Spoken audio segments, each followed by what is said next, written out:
ഇന്നത്തെ നമ്മുടെ റെസിപ്പി ചപ്പാത്തിയുടെ റൊട്ടിയുടെ ഒക്കെ കൂടെ കഴിക്കാൻ വേണ്ടി നല്ല ടേസ്റ്റിൽ ഉണ്ടാക്കാൻ പറ്റുന്ന ഒരു സോയ ചങ്ക്സ് കറിയാണ് കേട്ടോ. ഇതുവരെ ഈ ഒരു രീതിയിൽ ചെയ്തു നോക്കാത്തവരുണ്ടെങ്കിൽ എന്തായാലും ഒന്ന് ചെയ്തു നോക്കണേ. തീർച്ചയായിട്ടും നിങ്ങൾക്ക് ഇഷ്ടമാവുമെന്ന് തന്നെ വിചാരിക്കുന്നു. വീഡിയോ കണ്ടുകൊണ്ടിരിക്കുന്ന സമയത്ത് ഇഷ്ടപ്പെട്ടിട്ടുണ്ടെങ്കിൽ ലൈക്ക് ചെയ്യേണ്ട കാര്യമൊക്കെ മറക്കരുത്. അതുപോലെ നമ്മുടെ ചാനൽ ആദ്യമായിട്ട് കാണുന്നവരാണെങ്കിൽ സബ്സ്ക്രൈബ് ചെയ്യേണ്ട കാര്യം. അപ്പോൾ ഇതൊന്ന് കണ്ടു നോക്കിയാലോ. അപ്പോൾ ആദ്യം ഇതിലേക്ക് വേണ്ടിയിട്ടുള്ള 1 കപ്പ് സോയ ചങ്ക്സ് എടുത്തിട്ടുണ്ട്. 1 കപ്പ് എന്ന് പറയുമ്പോൾ 50 ഗ്രാമാണ് ഉണ്ടാവുക. ഇനി ഇതിലേക്ക് നല്ല തിളച്ച വെള്ളം ഒഴിച്ച് കൊടുത്തിട്ട് ഒരു 15 മിനിറ്റൊക്കെ ഒന്ന് റെസ്റ്റ് ചെയ്യാൻ വേണ്ടിയിട്ട് ഒരു സൈഡിലേക്ക് മാറ്റി വെക്കുക. അപ്പോഴേക്കും ഇത് കുതിർന്നിട്ട് കുറച്ചിങ്ങനെ വീർത്ത് നല്ല ഉഷാറായിട്ട് വന്നോളും. അങ്ങനെ 15 മിനിറ്റ് കഴിയുന്ന സമയത്ത് ഒരു 2-3 പ്രാവശ്യം നന്നായിട്ടൊന്ന് കഴുകിയെടുത്തതിന് ശേഷം ഇങ്ങനെ കയ്യിൽ വെച്ച് നന്നായിട്ട് പിഴിഞ്ഞിട്ട് അതിലുള്ള വെള്ളമൊക്കെ ഒന്ന് നന്നായിട്ട് കളഞ്ഞിട്ട് ഇതുപോലെ എടുത്തിട്ടുണ്ട്. ഇനി ഇതിലേക്ക് ആവശ്യത്തിനുള്ള മസാലപ്പൊടികളൊക്കെ ഇട്ട് കൊടുക്കുക. അപ്പോൾ ആദ്യം ഒരു 1 ടേബിൾ സ്പൂൺ കാശ്മീരി മുളക് പൊടിയാണ് ഇട്ട് കൊടുക്കുന്നത്, നല്ലൊരു കളറിന് വേണ്ടിയിട്ട്. പിന്നെ ഒരു എരിവിന് വേണ്ടിയിട്ട് ഒരു 1 ടീസ്പൂൺ സാദാ മുളക് പൊടി ഇട്ട് കൊടുക്കുന്നുണ്ട്. ഇനി ഒരു 1/4 ടീസ്പൂൺ മഞ്ഞൾപ്പൊടി ഇട്ട് കൊടുക്കുന്നുണ്ട്.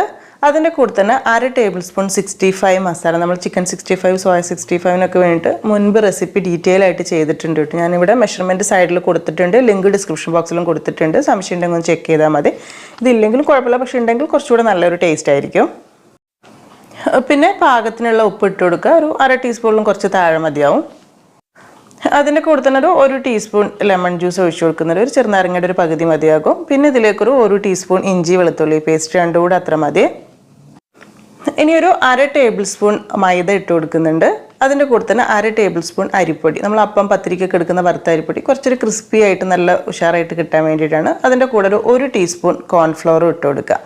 പിന്നെ ഒരു 1-2 ടേബിൾ സ്പൂൺ മല്ലിയില വളരെ പൊടിയായിട്ട് അരിഞ്ഞിട്ട് അതുകൂടെ ഇട്ട് കൊടുക്കുന്നുണ്ട്. ഇനി ഇതെല്ലാം കൂടെ ചേർത്ത് നന്നായിട്ടൊന്ന് മിക്സ് ആക്കി എടുക്കുക. കൈ വെച്ചിട്ട് നല്ലോണം ഒന്ന് കുഴച്ചെടുക്കുകയായിരിക്കും നല്ലത് കേട്ടോ. അപ്പോഴാണ് മസാലയും കാര്യങ്ങളൊക്കെ എല്ലാ ഭാഗത്തേക്ക് നന്നായിട്ട് എത്തിക്കിട്ടുക.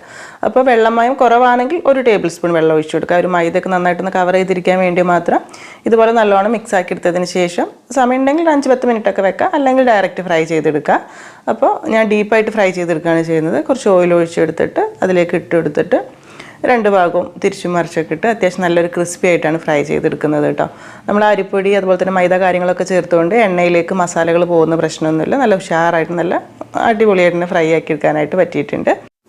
ഈ ഒരു സോയ ഈ ഒരു രീതിയിൽ ഫ്രൈ ചെയ്തിട്ട് ഇതുപോലെ തന്നെ കഴിക്കാൻ നല്ല ടേസ്റ്റാണ് കേട്ടോ. ചൂടോടുകൂടി നല്ല ക്രിസ്പി നല്ല ടേസ്റ്റും ആയിരിക്കും. നമ്മൾ മുൻപ് റെസിപ്പി ചെയ്തിട്ടുണ്ട്, ഞാൻ പറഞ്ഞ പോലെ ലിങ്ക് ഡിസ്ക്രിപ്ഷൻ ബോക്സിലുണ്ട് കേട്ടോ. അപ്പോൾ ഇതുപോലെ ഫ്രൈ ചെയ്തെടുത്തിട്ട് ഒരു സൈഡിലേക്ക് മാറ്റി വെക്കാം. ഇപ്പോൾ നമ്മൾ ഫ്രൈ ചെയ്ത ഓയിലിൽ നിന്ന് ഒരു 1/4 ഭാഗത്തോളം മാറ്റിയിട്ടുണ്ട്. അതിൽ 2 ടേബിൾ സ്പൂൺ എടുത്തിട്ടുള്ളൂ. അതിലേക്ക് കുറച്ച് ഒരു 1-1.5 ടേബിൾ സ്പൂൺ ബട്ടറും കൂടി ഇട്ട് കൊടുത്ത് ചൂടായി വരുന്ന സമയത്ത് ഇതിലേക്ക് ഒരു 4-5 അല്ലി വെളുത്തുള്ളി നല്ല പൊടിയായിട്ട് അരിഞ്ഞത് ഇട്ട് കൊടുത്തിട്ട് നന്നായിട്ടൊന്നങ്ങ് മൂപ്പിച്ചെടുക്കുന്നുണ്ട്.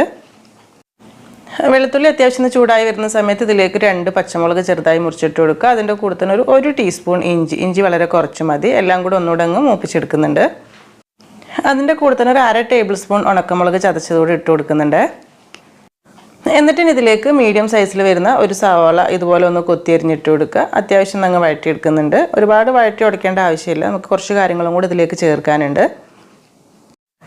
ഇനി ഇതിലേക്ക് മീഡിയം സൈസിൽ വരുന്ന ഒരു ചെറിയ ക്യാരറ്റും ഒരു 4-5 ബീൻസും വളരെ ചെറുതായിട്ട് മുറിച്ചെടുക്കുക. പിന്നെ ഒരു 1/4 കപ്പ് അളവിൽ ഫ്രോസൺ ക്രീം പീസ് ഇട്ട്, ഇതൊക്കെ വളരെ കുറച്ച് തന്നെ മതി, ഒരുപാട് കൂടുതൽ വേണ്ട. എല്ലാം കൂടെ നന്നായിട്ടൊന്നങ്ങ് വഴറ്റിയെടുക്കണം.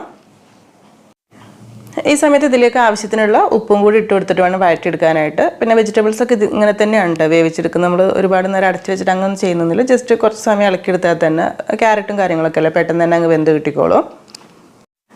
അങ്ങനെ ക്യാരറ്റും ബീൻസൊക്കെ പാകത്തിന് വേവായി വരുന്ന സമയത്തിന് ഇതിലേക്കുള്ള മസാലപ്പൊടികളൊക്കെ ഇട്ട് കൊടുക്കാം. ആദ്യം ഒരു 1/2 ടീസ്പൂൺ കുരുമുളക് പൊടി ഇട്ട് കൊടുക്കുന്നുണ്ട്. പിന്നെ 1 ടീസ്പൂൺ കാശ്മീരി മുളക് പൊടിയാണ് കേട്ടോ, നല്ലൊരു കളറിന് വേണ്ടിയിട്ട്. എരിവിന് വേണ്ടി നമ്മൾ പച്ചമുളകും കുരുമുളകും ഉണക്കമുളക് ചതച്ചതൊക്കെ തന്നെ ഉണ്ടല്ലോ. പിന്നെ ഒരു നുള്ളു മഞ്ഞൾപ്പൊടി മതി, മഞ്ഞൾപ്പൊടി കൂടുതൽ വേണ്ട. പിന്നെ കുറച്ച് ഗരം മസാലപ്പൊടി ഇട്ട് കൊടുക്കുക. ഒരു 1/2 ടീസ്പൂണിലും കുറച്ച് താഴെയായിട്ട് മതിയാകും. അപ്പം ഇത്രയും മസാലപ്പൊടികളാണ് ഇതിലേക്ക് വേണ്ടത്. മല്ലിപ്പൊടി അല്ലാതെ ഒരുപാട് മസാലപ്പൊടികളൊന്നും ഇല്ല കേട്ടോ. എല്ലാം കൂടെ ചേർത്തിട്ട് പച്ചമണം മാറുന്നത് വരെ ഒന്നുകൂടെ നല്ലോണം അങ്ങ് വഴറ്റിയെടുക്കുക. പച്ചക്കറികളിലൊക്കെ നന്നായിട്ടൊന്ന് പിടിച്ചോട്ടെ.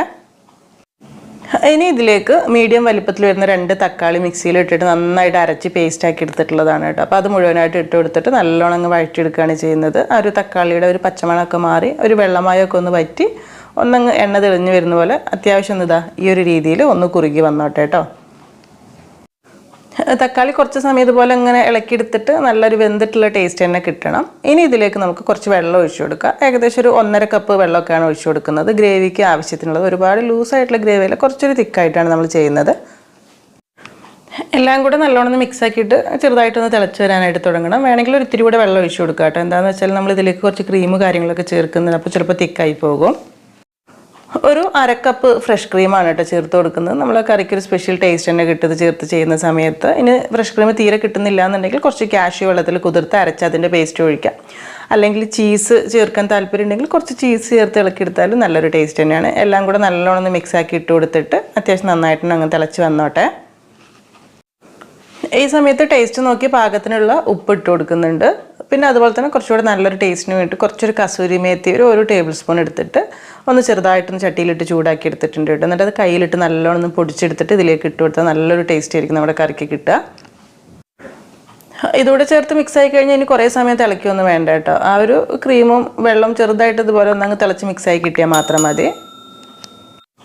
ഈ സമയത്തിന് ഇതിലേക്ക് നമ്മൾ ആദ്യം ഫ്രൈ ചെയ്ത് മാറ്റി വെച്ചിട്ടുള്ള സോയ ഇട്ട് കൊടുക്കുക. അപ്പോൾ ഞാൻ സോയ മുഴുവനായിട്ട് ഇട്ട് കൊടുത്തിട്ടില്ല കേട്ടോ, കുറച്ച് മാറ്റി വെച്ചിട്ടുണ്ട്. സെർവ് ചെയ്യുന്ന സമയത്ത് ഇങ്ങനെ കുറച്ചിങ്ങനെ മേൽഭാഗത്ത് ഫ്രൈ ചെയ്ത് കഴിക്കാനും നല്ല ടേസ്റ്റ് ആണല്ലോ.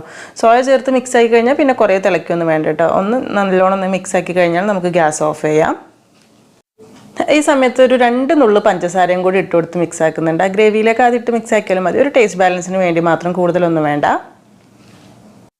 എന്നിട്ട് ലാസ്റ്റ് വേണമെങ്കിൽ ഒരു ടീസ്പൂൺ ബട്ടറും കൂടി ഇട്ട് കൊടുക്കുക. അതിൻ്റെ കൂടെ തന്നെ ഒരു 1-2 ടേബിൾ സ്പൂൺ മല്ലിയില അതുകൂടെ ചെറുതായി മുറിച്ചിട്ട് കഴിഞ്ഞാൽ നമുക്ക് ചൂടോടുകൂടി തന്നെ സെർവ് ചെയ്യാൻ വേണ്ടിയിട്ട് എടുക്കാം. ലാസ്റ്റ് നമ്മൾ കഴിക്കുന്ന സമയത്ത് ഈ ഒരു കുറുകൽ തന്നെ മതി കേട്ടോ. ഒരുപാട് ലൂസായി പോകണ്ട, അങ്ങനെ ആകുമ്പോൾ അത്രയ്ക്ക് ടേസ്റ്റ് ഉണ്ടാവില്ല. പ്രത്യേകിച്ച് സോയൊക്കെ ആയതുകൊണ്ട് തന്നെ ആ ഒരു ഗ്രേവിയും സോയയും വെജിറ്റബിൾസും അങ്ങനെ തിക്കായിട്ട് തന്നെ ഈ ഒരു രീതിയിൽ, കുറച്ചൊരു ഗ്രേവി വേണം താനും, ഈ ഒരു രീതിയിൽ മതിയാകും. ചൂടോടുകൂടി തന്നെ സെർവ് ചെയ്യാൻ വേണ്ടിയിട്ട് എടുക്കുക. പിന്നെ നമ്മൾ ആദ്യം കുറച്ച് മാറ്റി വെച്ചിട്ടുണ്ടായിരുന്നല്ലോ സോയ ഫ്രൈ ചെയ്തത്, അത് മേലെ ഇങ്ങനെ ഇട്ട് കൊടുത്താൽ കുറച്ചുകൂടെ നല്ലതായിരിക്കും. കാണാനും ഒരു ഭംഗിയുണ്ട്, പിന്നെ കുറച്ചുകൂടി ക്രിസ്പി ആയത് കഴിക്കാനും പറ്റും കേട്ടോ. അപ്പോൾ നിങ്ങൾക്ക് തീർച്ചയായിട്ടും ചെയ്തു വെക്കാം. നല്ല ടേസ്റ്റി ആയിട്ടുള്ളൊരു കറി തന്നെയാണ്. ചിക്കനും ബീഫൊന്നും ഇല്ലാത്ത സമയത്ത് വെജിറ്റബിൾസ് വെച്ചിട്ട് ചെയ്യാൻ പറ്റുന്ന ഒരു കിടിലൻ കറി എന്ന് തന്നെ വേണമെങ്കിൽ പറയാം കേട്ടോ. ചപ്പാത്തിയുടെ കൂടെയൊക്കെ സൈഡായിട്ട് കഴിക്കാൻ പറ്റുന്ന നല്ലൊരു കോമ്പിനേഷൻ റെസിപ്പിയാണ്. വെറൈറ്റി ഇഷ്ടപ്പെടുന്ന ആളുകൾക്ക് തീർച്ചയായിട്ടും ചെയ്തു വെക്കാം. അപ്പോൾ നിങ്ങൾക്ക് വീഡിയോ കണ്ടുകൊണ്ടിരിക്കുന്ന സമയത്ത് ഇഷ്ടപ്പെട്ടിട്ടുണ്ടെങ്കിൽ ആ ഒരു ലൈക്ക് ബട്ടൺ ഒന്ന് പ്രസ് ചെയ്യേണ്ട കാര്യം മറക്കരുത്. അതുപോലെ നമ്മുടെ ചാനൽ ഇതുവരെ സബ്സ്ക്രൈബ് ചെയ്യാത്തവരാണെങ്കിൽ അതുകൂടെ മറക്കരുത്. പിന്നെ നിങ്ങൾ ചെയ്ത് നോക്കുന്നുണ്ടെങ്കിൽ ഫീഡ്ബാക്ക് അറിയിക്കാനോ കേട്ടോ. അപ്പോൾ ഇനി എന്തായാലും എന്നത്തെയും പോലെ തന്നെ നല്ല റെസിപ്പീസായിട്ട് നമുക്ക് പുതിയ വീഡിയോയിൽ കാണാം. താങ്ക്